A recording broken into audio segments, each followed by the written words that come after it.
Alors, le temps que le document se charge, voilà, qui est là.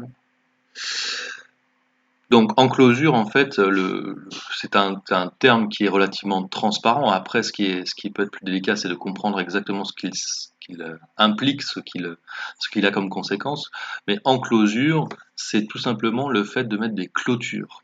Voilà, tout simplement. D'accord? Donc, l'enclosure, c'est le fait de poser des clôtures dans l'espace rural, dans la campagne en fait. Alors pas tout à fait dans la campagne, hein, puisque c'est plutôt dans des espaces utilisés par les hommes, des espaces cultivés, des espaces mis en valeur d'une manière ou d'une autre par les sociétés et par les hommes. Donc l'enclosure, c'est le fait de mettre des clôtures.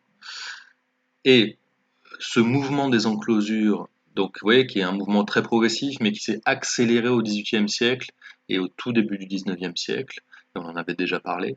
Ces enclosures, euh, elles ont une cause et elles ont des conséquences. Alors, je vais prendre le pointeur, d'après Mantoux, la cause des enclosures, et on en avait déjà discuté, c'est la volonté, c'est un changement de mentalité. C'est la volonté de certains acteurs économiques de considérer que la Terre doit être rentable et qu'elle doit rapporter un maximum de revenus. D'accord? Donc cette enclosure a une cause, et la cause est à chercher plutôt dans une transformation des mentalités, dans la volonté de s'enrichir ou d'accumuler du revenu grâce au capital que l'on possède. Et la terre est un capital, va de plus en plus être vu comme un capital. Il faut le faire fructifier, il faut qu'il rapporte du revenu. Ça, c'est la cause, et donc je vais clôturer. Pourquoi? Parce que ça, c'est dans le premier paragraphe que c'est expliqué ici. Déjà clôturer, quand on fait du pâturage, par exemple, c'est-à-dire quand on a des troupeaux, des moutons, des vaches, que sais-je encore, bah, ça permet de se débarrasser, entre guillemets, d'une main-d'œuvre qui n'aura plus d'utilité. La main-d'œuvre qui conduit les troupeaux, qui les surveille, qui fait en sorte qu'il n'y a pas de perte dans les têtes du troupeau. Bah, là, ces individus, alors, ne deviennent pas complètement inutiles, hein, ces travailleurs ne deviennent pas complètement inutiles, mais on en a besoin de beaucoup moins. D'accord? On a besoin de beaucoup moins de métayers, hein, de gardiens de troupeaux, à partir du moment où on établit des clôtures. Première conséquence sur l'allègement des coûts, hein, des propriétaires de la terre. Et puis la deuxième conséquence de ces enclosures, c'est plutôt les enclosures là, du XVIIIe et début du XIXe siècle, c'est que les clôtures qui sont posées de plus en plus dans l'espace rural vont empêcher euh, l'exploitation commune des terres qui étaient laissées souvent en fait à la disposition des paysans, à la disposition des habitants du coin, si vous voulez, pour faire paître leurs troupeaux ou pour faire un petit lopin d'agriculture vivrière ou même pour faire passer tout simplement certaines marchandises. Bon, bref, le tout va être clôturé et ça va permettre aux propriétaires de la terre de louer la terre à ceux qui en ont besoin et de récupérer du coup une partie, voire la quasi-totalité du revenu tiré de cette terre. Donc la mentalité, c'est une mentalité, effectivement, c'est le développement d'une mentalité hein, qui est capitaliste, qui est de la propriété privée, d'un capital qui doit permettre d'accumuler du revenu supplémentaire. Et ce revenu supplémentaire, pourquoi pas, permet à son tour de réinvestir, de continuer d'accumuler du capital pour continuer à faire grossir le capital et le revenu tiré du capital. Voilà, alors j'espère que ça répond à ta question, Estelle, mais c'est vraiment effectivement un moment assez déterminant euh, comment dire, c'est vrai que c'est impressionnant en fait ce mouvement, c'est un moment assez déterminant de l'histoire de nos sociétés et des sociétés telles qu'elles existent aujourd'hui, hein. C'est la manifestation la plus claire de ce changement d'état finalement entre des sociétés qui basaient beaucoup de choses sur le collectif et dont les relations étaient organisées plutôt par l'honneur, le devoir, à des sociétés qui fondent leur fonctionnement sur l'individu, le privé et la propriété privée, et les relations entre les individus sont plutôt codifiées par le droit, par la loi, par le contrat.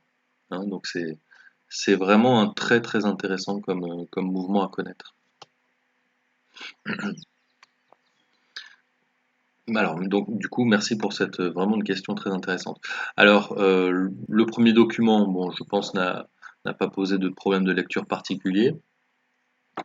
Il permet quand même de constater que en France, le progrès de la population active industrielle, il est quand même euh, très progressif, hein, ce que je rappelais dans le cours. C'est-à-dire qu'on n'a pas on n'a pas une industrialisation qui est très rapide en France. Et encore une fois, par rapport à la dissertation que vous avez traitée le 7 mars, il y a bien l'idée qu'en France, du coup, il n'y a pas un décollage industriel très rapide à un moment très particulier du 19e siècle. Il y a des phases successives d'accélération, mais on ne peut pas dire que d'un coup, la France s'industrialise. Quelque chose de très progressif. Et on voit d'ailleurs que la population agricole, elle, hein, sa proportion décline certes, mais elle décline très très très lentement. D'accord. Et à la fin du 19e siècle, il y a encore plus de 4 personnes sur 10 qui travaillent dans le secteur de l'agriculture. Donc là, c'était un document qui permettait de montrer qu'il y avait malgré tout industrialisation. Alors, vous avez bien compris que ce qu'on appelle industrialisation, hein, on peut le mesurer comme ça, le progrès de la main-d'œuvre qui travaille dans l'industrie, le progrès de la part de la main-d'œuvre qui travaille dans l'industrie, hein, son augmentation, ou on peut essayer de le mesurer aussi par l'augmentation de la part de la richesse créée par l'industrie dans la richesse nationale. Pour le dire en termes de PIB, quelle est la part de la valeur ajoutée totale qui est issue de l'industrie. Bon, le problème c'est que le 19e siècle, il n'y a aucun calcul du PIB. Vous savez qu'il faut attendre les années 30 et même plutôt 40 hein, pour que le PIB commence à être calculé. Donc, calculé par la valeur ajoutée au 19e siècle, c'est quasiment impossible. Alors, il y a des estimations, il y a des travaux, mais c'est quand même très difficile.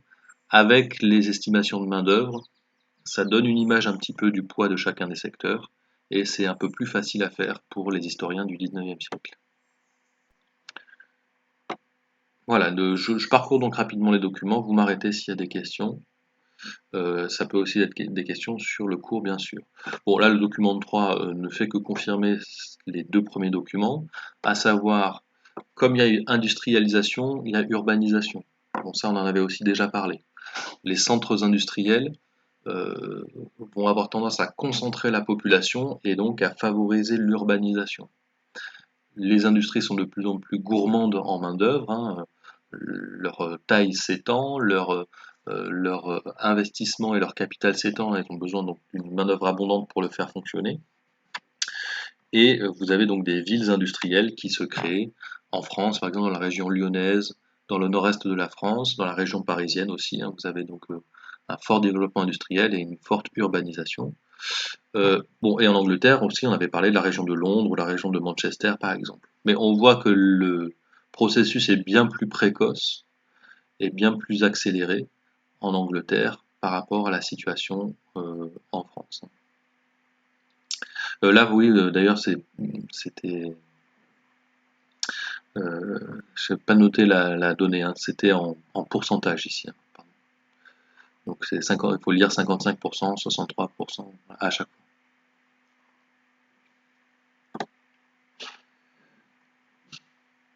Alors, le document 4, alors je suis désolé, la qualité est pas géniale. C'est issu d'un article qui a été numérisé, mais pas de manière hyper claire. Alors je le reprends quand même parce que c'était peut-être pas non plus très simple à lire. Donc c'est un document qui essaye pour le coup hein, d'estimer et de représenter graphiquement la part de la population active dans les services, dans l'industrie, dans l'agriculture, dans quelques pays phares, hein, des pays développés à économie de marché. Alors vous voyez déjà que les calculs ne commencent pas forcément au tout début du graphique, hein, il y a des espaces laissés en blanc, soit parce qu'on n'a pas les données suffisantes, bon, pour la France par exemple ici, soit parce que le pays n'existe pas encore. Alors pour l'Allemagne, hein, on commence ici à partir de 1870. Donc oui, pour bien lire le graphique, hein, donc en fait vous avez l'origine ici de l'axe horizontal qui est 1820. Donc j'essaie de l'expliquer dans le titre du document, mais c'était peut-être pas super clair. Donc ici, là où il y a le pointeur, on est à 1820, et après tous les traits qui sont verticaux représentent une période de 20 ans. Donc là, je pars de 1820, j'arrive en 1840, puis en 1860, puis en 1880, etc., etc. Et j'arrive normalement, si tout va bien, ici, en 1980. Voilà, pour clarifier la lecture de ce document qui était tiré d'un article pas super bien numérisé. Voilà, et donc l'axe vertical est comme ça. Donc là, il n'y a rien de très surprenant, mais ça permet de voir un peu le décalage dans le temps de l'industrialisation, et aussi le fait que cette industrialisation n'a pas non plus été aussi présente, aussi puissante hein, dans tous les États. Pour l'Allemagne, par exemple, pour le Royaume-Uni, on voit que la part de l'industrie dans la population active, hein, la part de la population industrielle dans la population active, a été assez considérable, un tiers et même jusqu'à quasiment 50% pour le Royaume-Uni. En France, si je prends le pointeur ici pour la France, cette proportion, elle a connu un maximum à peu près à un tiers ici pendant les Trente Glorieuses, mais sinon, en fait, l'industrie n'a jamais représenté beaucoup plus hein, que ces 25%, un tiers de la population active en France. Ok. Donc, disons qu'il y avait il y a eu dans l'histoire des pays développés des puissances plus industrielles que d'autres, et le Royaume-Uni au XIXe siècle et l'Allemagne aussi jusqu'au XXe siècle sont des puissances plus industrielles que la France ou que les États-Unis, par exemple. Là, pour les États-Unis, vous voyez que finalement la part de l'industrie a vite comment dire, stagné, et que c'est surtout les services hein, qui ont été à la base de l'emploi aux États-Unis, et donc on peut le supposer de la richesse aussi aux États-Unis. Voilà, vous m'arrêtez hein, si les éléments ne sont pas clairs, s'il y a des problèmes de lecture ou d'interprétation de ces documents, vous m'arrêtez. Donc ce document était censé quand même justifier hein, que dans tous les pays développés à économie de marché, il y a eu ce recul plus ou moins rapide de la population agricole, de la population active agricole, au profit de l'industrie certes, mais au profit quand même très rapidement des services aussi, comme on le reverra dans la séance de demain. Alors, là, pas de problème de lecture du document 5, je pouvais m'attendre à des questions peut-être sur ce document 5, hein, éventuellement. Alors, évolution de la productivité horaire du travail. On avait déjà un peu abordé hein, ces questions de productivité, de gain de productivité. Alors, qu'est-ce qu'on observe sur ce document? On observe quand même que les gains de productivité, alors là en plus on a des calculs qui sont faits et qui peuvent pas remonter trop loin dans le temps, hein, mais que les gains de productivité finalement jusqu'à aller à l'entre-deux-guerres, hein, donc aux années 1920, voire même un peu plus tard, les gains de productivité sont quand même assez modestes hein, au 19e siècle. Alors, ils sont pas complètement nuls, les courbes sont croissantes, mais ils sont assez modestes. En tout cas, les gains de productivité du 19e siècle n'ont pas grand-chose à voir avec les gains de productivité des Trente Glorieuses et même de la période qui suit. Donc, ça veut dire que l'industrialisation et la croissance économique du 19e siècle, mais ça on l'avait déjà vu aussi ensemble, cette industrialisation, cette croissance économique, euh, sont plus de dimensions, enfin de caractéristiques extensives qu'intensives. D'accord? Ça on l'avait déjà signalé. Alors, encore une fois, il faut nuancer ensuite, mais au 19e siècle, on a une croissance qui est quand même plus extensive, très extensive. Il y a malgré tout des machines de plus en plus performantes, il y a des gains de productivité, mais la croissance est très extensive. Dans la deuxième moitié du XXe siècle, hein, on a une croissance qui va devenir beaucoup plus intensive, et donc on voit que la productivité apparente horaire du travail va considérablement augmenter à partir de ce moment-là. J'ai pas eu de questions sur la productivité, donc ça veut dire que les notions qu'on avait vues dans le chapitre 1 sont à peu près en place. Rappelez-vous que la productivité, on peut essayer de la calculer de très nombreuses manières. Productivité, déjà on peut dire du travail, du capital, productivité globale des facteurs, si je fais la somme finalement du travail et du capital.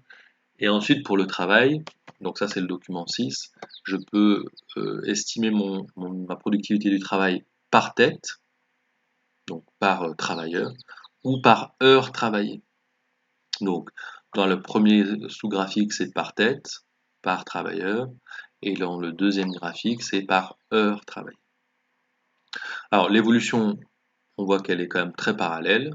Donc les gains de productivité en France ont été réguliers, relativement faibles jusqu'aux années de l'entre-deux-guerres. Idem pour la productivité horaire, et que c'est surtout donc pendant cette Trente Glorieuses qu'il y a un vrai rattrapage de productivité, un vrai décollage de la productivité du travail. Donc le résultat aussi ne doit pas vous étonner, mais je le rappelle quand même avec vous, la productivité horaire a beaucoup plus augmenté que la productivité par tête. D'accord? Je répète cette idée. Euh, la productivité horaire en France, donc qui est représentée sur ce graphique-là, productivité horaire, elle a beaucoup plus augmenté que la productivité par tête, qui est représentée sur ce graphique-là. Pourquoi?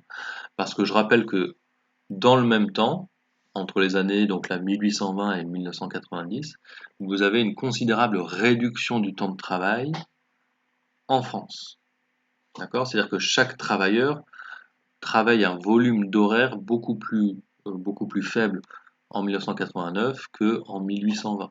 Donc forcément, la productivité par heure travaillée, elle a progressé beaucoup plus que la productivité par travailleur. Si vous divisez par travailleur, vous avez des gains de productivité qui sont plus faibles. C'est un graphique en base 100, donc j'espère qu'il n'y a pas de problème de lecture sur ce type de graphique. Hein, d'accord? C'est-à-dire que on prend un niveau de référence qui est 1989 et on compare finalement la productivité de 1989 à une autre productivité à une autre époque. Donc, par exemple, ici, c'est-à-dire que chaque travailleur en 1820 était productif à hauteur à peu près de 10% de ce qu'est un travailleur, de ce que l'est pardon un travailleur en 1989. On peut le dire différemment. On peut dire que depuis donc depuis 1820, la productivité a été, bon, c'est marqué, multipliée par, alors moi j'aurais dit par 10, mais c'est par 13 parce qu'on doit être plutôt à autour de 7% ici. Bon, voilà, j'espère que tout ça est assez clair pour vous. Encore une fois, vous avez la possibilité de vous exprimer et de poser vos questions si ça ne l'est pas. Alors là, voilà, c'est une autre manière de représenter la productivité et les gains de productivité. Hein. Je vous ai mis plusieurs documents pour que vous puissiez un petit peu essayer de saisir les liens entre les uns et les autres. Alors là, voilà, on a un document pour lequel les calculs sont vraiment fin 19e et sur le 20e siècle. Et là, ça représente aussi la productivité, mais là, c'est les gains de productivité en pourcentage annuel. Donc ici, vous avez, alors dans le document précédent, hop, ici, ce sont des niveaux de productivité. Donc on essaie de calculer ici un niveau en calculaire dollar. Ici, c'est un niveau de référence et on calcule des variations par rapport à ce niveau de référence. Et là, on est sur chaque année de quel pourcentage s'améliore la productivité du travail. Donc taux de croissance de la productivité, ce qu'on appelle les gains de productivité. Alors ce qu'on voit, c'est qu'on a des gains de productivité de l'ordre de 0,5 à 4% en fonction des pays jusqu'aux années 40, donc des gains de productivité qui sont pas nuls encore une fois. Hein. Il y a des vrais gains de productivité, parce qu'à partir de 1% des gains de productivité, vous avez quand même déjà des gains de productivité qui sont assez rapides. Mais on voit quand même hein, cette espèce d'énorme pic des gains de productivité. Vous avez des gains de l'ordre de 8% par an, par exemple au Japon, pendant les 30 glorieuses, ici. Alors, ce qui est intéressant aussi, c'est de voir la courbe des États-Unis. Je vais essayer de la suivre avec le pointeur, donc elle est en bleu plus foncé. Parce que la courbe des États-Unis, elle reste pour le coup relativement, si vous regardez, stable tout au long du XXe siècle, avec une légère décroissance à la fin des 30 glorieuses, alors que les courbes du Japon et de la France, par exemple, hein, vont connaître un énorme pic. Donc c'est là le fameux phénomène de rattrapage de la productivité de certaines économies sur le niveau des États-Unis. D'accord? Ou même celui de l'Angleterre, hein, qui était quand même plus avancé, qui était plus précoce dans son industrialisation. La France et le Japon, qui étaient un peu en retard dans la modernisation de leur économie, dans l'accumulation des techniques, dans même l'organisation du travail, la France et le Japon là, vont connaître vraiment un pic dans les gains de productivité et un vrai rattrapage de la productivité américaine.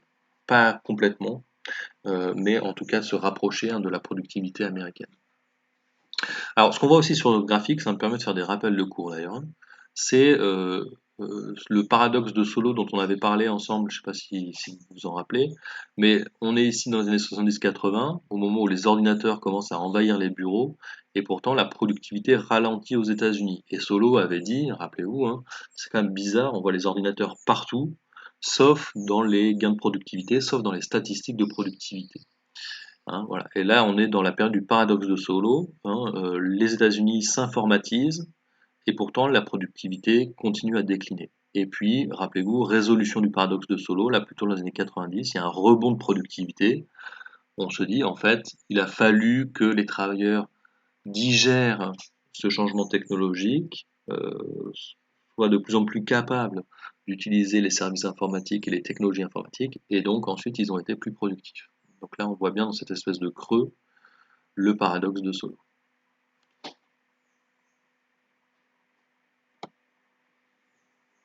Alors, bon, là, juste peut-être sur ce document, rappeler la différence entre rendement et productivité. Ce qu'on appelle rendement pour l'agriculture, alors c'est marqué aussi sur l'axe vertical ici, hein. Le rendement, on va calculer la production par surface cultivée. Donc on pourrait presque parler, enfin, on va voir que c'est quand même pas tout à fait ça. On pourrait presque parler du coup d'une productivité du capital, puisque la terre, on peut le considérer comme un capital. Sauf que c'est pas non plus exactement la productivité du capital pour la production agricole, puisqu'il faudrait rajouter tout l'autre capital, enfin tous les autres capitaux nécessaires à la production agricole, les tracteurs, les machines, même les bâtiments, hein, les fermes, etc., etc., pour calculer une productivité du capital. Donc quand on dit rendement, d'accord, le rendement, c'est la production par surface cultivée. Bon, le rendement n'est pas exactement la productivité du capital, c'est pas exactement la productivité de l'agriculture non plus, mais ça donne une idée quand même de l'efficacité de la production dans l'agriculture. Alors on voit ici, en France, hein, que pareil, les gains immenses de rendement dans l'agriculture se développent plutôt à partir des Trente Glorieuses, il y a malgré tout un progrès très léger, un peu haché, jusqu'aux années de l'entre-deux-guerres, mais que c'est surtout à partir des Trente Glorieuses que les effets finalement de la deuxième révolution industrielle se font sentir. Parce que cette deuxième révolution industrielle qui se déroule en fait là dans les années 1870-1880 et pendant toute la fin du 19e siècle, cette deuxième révolution industrielle, c'est la révolution de la chimie, donc des engrais, c'est la révolution de l'automobile, donc des machines qui vont être ensuite type tracteur ou moissonneuse véhiculées, qui vont être alimentées hein, par l'essence et par des moteurs à explosion. Donc les innovations, la révolution industrielle, elle se situe ici, hein, fin 19e. Vous voyez que les effets de cette révolution industrielle sont très progressifs et qui se font vraiment sentir à partir du milieu du XXe siècle. Bon, il faut dire aussi que entre la révolution industrielle, la deuxième révolution industrielle, donc de la deuxième moitié du XIXe siècle, et ces fameuses Trente Glorieuses, il y a eu des péripéties qui ont quand même considérablement désorganisé les économies européennes et mondiales, hein, qui sont les deux guerres mondiales. Donc forcément, ces effets ont pu mettre un peu plus de temps à se produire en raison de ces deux grands événements guerriers qui ont désorganisé les économies. Voilà, le dernier document, donc qui est un document la plus informatif, porte donc sur les progrès de l'agriculture dans les pays développés. Là, il n'y a pas de choses très originales ni très compliquées, hein. C'est le rappel de toutes les technologies qui ont été apportées à l'agriculture depuis le 19e siècle et qui ont permis de faire progresser les rendements et la productivité des travailleurs dans l'agriculture.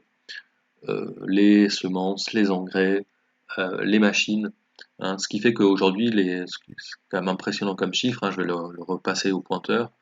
Aujourd'hui, finalement, dans les agricultures les plus mécanisées et les plus modernes, vous avez des individus, des travailleurs qui peuvent être responsables quelque part, hein, qui peuvent être à l'origine de la production de 2000 tonnes de production agricole chaque année. 2000 tonnes, donc c'est 2000 par 1000 kilos, c'est 2 millions de kilos hein, de production agricole, donc c'est vraiment quelque chose d'assez phénoménal.